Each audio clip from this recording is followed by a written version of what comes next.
doctor, cuéntanos primero qué es esta organización, por qué estás conocida en el mundo, a qué se dedica Planned Parenthood.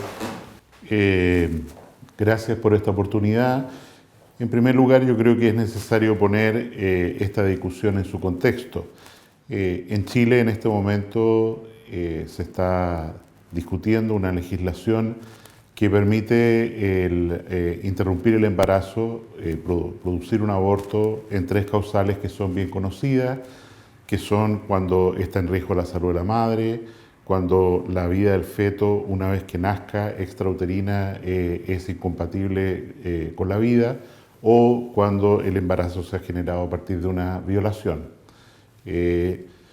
Aquí hay muchos actores influyendo y es evidente que los 2 valores que están en juego, y eso es lo definitivo en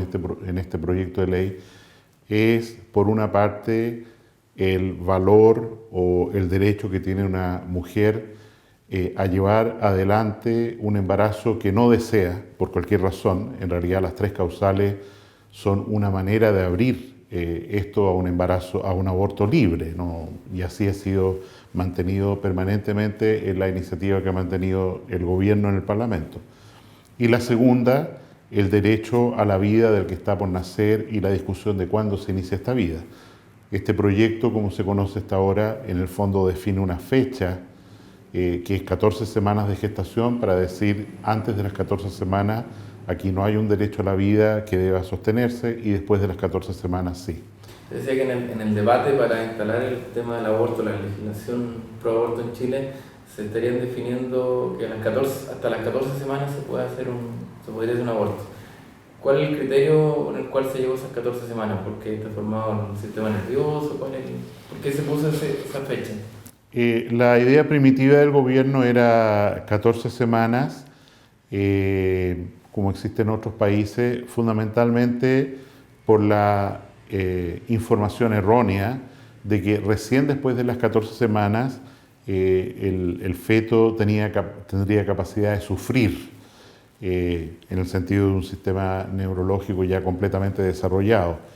Esto es absurdo, porque en realidad de experimentos animales, de ecografías incluso hechas durante el procedimiento de aborto en seres humanos, es evidente que el feto tiene una capacidad de sufrimiento y que se le está haciendo un daño enorme, un sufrimiento enorme, antes de estas 14 semanas. En la iniciativa legislativa del gobierno, quiero recordar que en el caso de violaciones se quería permitir incluso que este plazo fuera hasta las 18 semanas, cosa que la Comisión de Salud de la Cámara de Diputados, por influencia de la democracia cristiana, se rebajó a 14 para todo caso, por esta concepción biológicamente falsa de que un feto de 12, de 10 semanas sería una suerte de cosa inerte que no tiene ninguna capacidad de sufrimiento. Y en ese sentido es evidente que estamos basándonos en una falacia biológica. Dentro de los actores que participan, que tratan de influir en esta legislación, hay agencias internacionales muy potentes, muy poderosas. La más importante, por supuesto, es la que se ha mencionado, Planned Parenthood. Esta es una agencia de origen en Estados Unidos y que, bajo la idea de que produce algunos servicios para las mujeres como mamografía, Papá Nicolau, en realidad es una gigantesca empresa para producir abortos. Esa es su principal dedicación. Se concentra en Estados Unidos en comunidades más bien pobres, vulnerables, quiero decir comunidades de afroamericanos, de latinos, para hacer el aborto más accesible. Y la filosofía que hay detrás es fundamentalmente una filosofía demográfica, de control de la natalidad en grupos poblacionales que tienden a tener tasas reproductivas más altas. Y en segundo lugar, claramente una filosofía eugenésica, en el sentido de que aquellas personas, niños que pueden tener alguna enfermedad o en el futuro, como de hecho ocurre, alguna posible minusvalía, en definitiva sean abortados. dicho en términos bien simples, o sea, por ejemplo, si un niño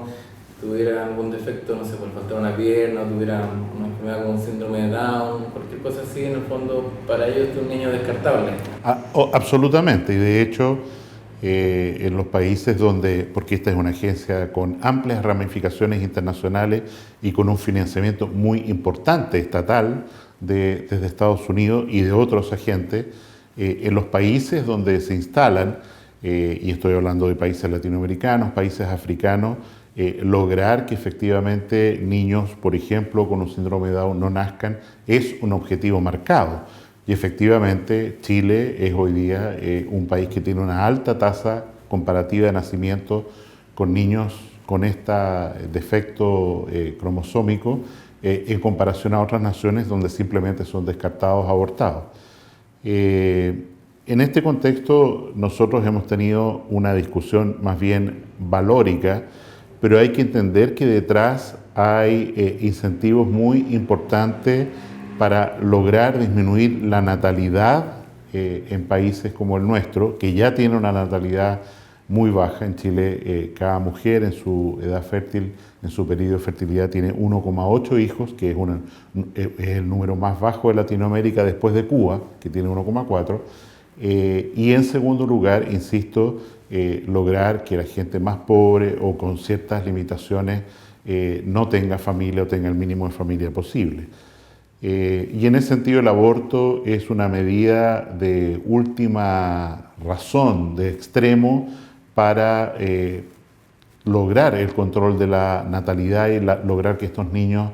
que ya están en un embarazo no nazcan, entendiendo que antes se ha hecho un esfuerzo por parte de esta misma agencia y otras por métodos de planificación familiar que impidan el embarazo en primer lugar. Y en ese sentido el aborto y legalizarlo es una medida, insisto, extrema para mantener una política de control de natalidad muy estricta. Durante los últimos meses se ha generado en Estados Unidos un escándalo de grandes proporciones en torno a esta organización Planned Parenthood, que tiene filiales en Chile, que financia agencias en Chile como Miles, por ejemplo. ¿Por qué? Porque se ha descubierto a través de grabaciones de video clandestinas que una forma habitual de practicar abortos de esta agencia en sus centros que practican miles de abortos todos los días es no solo como se hacía habitualmente, que es matar al feto, normalmente por la destrucción del cráneo, dentro del útero y sacarlo una vez fallecido, a veces por trozos, en un lenguaje que resulta cruento pero que es real, sino que hacer esfuerzos para que en una forma completamente ilegal, porque esto es un crimen también en Estados Unidos, hacer nacer al feto vivo y una vez que ha nacido, matarlo. ¿Y esto con qué objeto? Para usar partes de este feto como tejido fetal, órganos para trasplante y hacer con esto un gran negociado. Estos son servicios que se pagan y se pagan importantemente en dinero efectivo a Planned Parenthood, y esto ha llevado a un escándalo legislativo que incluso se ha tomado la campaña presidencial de Estados Unidos, que ha puesto en tela de juicio si el Estado o los estados federales deben seguir financiando este tipo de prácticas que son claramente criminales, además absolutamente inmorales y que producen un dolor, un perjuicio al feto, muchas veces incluso más allá de las 14 semanas de las que estamos hablando, que es sencillamente horroroso. Ahora, por supuesto, habrá que suponer que cuando sacan el feto vivo lo hacen sin el consentimiento de la madre, o se dan casos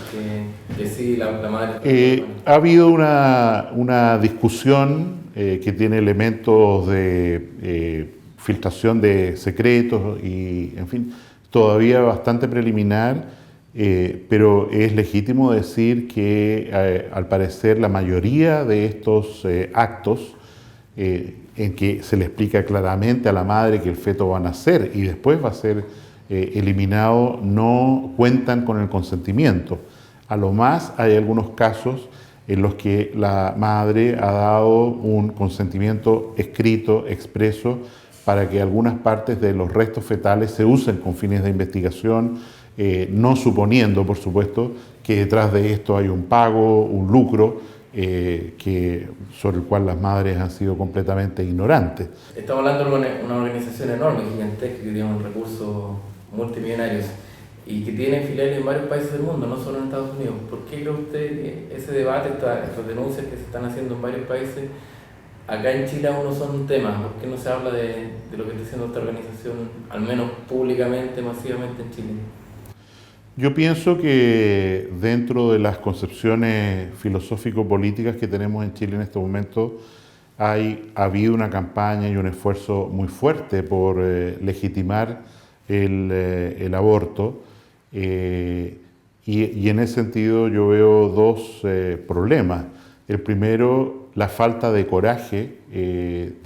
incluso voy a decirlo, de algunos de nuestros legisladores, para denunciar estos actos como claramente contrarios a los valores que sustentamos en nuestro país y contrarios a la ley, y que por lo tanto hay que ver qué significa, cuál es la realidad de la presencia de esta organización en Chile a través de los años, cosa que no se ha investigado en detalle. Y en segundo lugar, porque hay una corriente, una tendencia muy fuerte desde el punto de vista comunicacional hacia avanzar en una legislación del aborto, usando argumentos que son a veces falaces. Chile es uno de los pocos países que no tiene una legislación de aborto. Bueno, si fuera así, nosotros fuimos uno de los primeros países en el mundo en abolir la esclavitud, mucho antes que Inglaterra, mucho antes que Estados Unidos, y en ese sentido nadie en aquella época, estoy hablando de los primeros años del siglo XIX, podría haber argumentado, mire, Chile es un país diferente, no puede darse el lujo, comillas, de prohibir la esclavitud, ya que en ningún otro país se está haciendo. No, a nosotros tenemos una tradición de defensa de la vida y los derechos humanos, en el cual la Iglesia se ha jugado tan fuertemente y en la que descansa parte de su prestigio, que hace que estos temas acá sean muy relevantes y no simplemente porque alguien nos presiona económicamente o a través de influencias ciertamente espurias a aprobar legislaciones que son contrarias al bien de nuestros niños.